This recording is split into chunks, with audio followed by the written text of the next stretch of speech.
रहमानिर्रहीम। दोस्तों अस्सलाम वालेकुम। मैदान अरफात में मुझे मस्जिद निमरा नफल अदा की है शुक्राने की, और मस्जिद के जो नवाफल होते हैं वो भी अदा किए।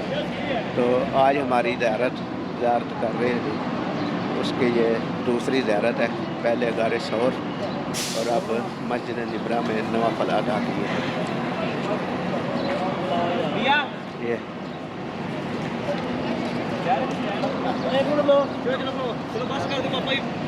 जी दोस्तों, अब गाड़ी तैयार है, तो अब गाड़ी में बैठ रहे हैं।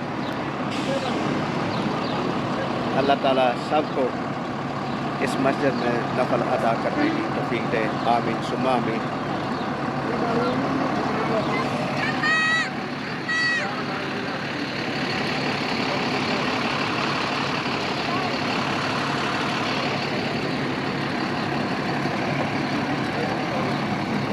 ये हमारे गाइड है जो हमें गाइड कर रहे हैं।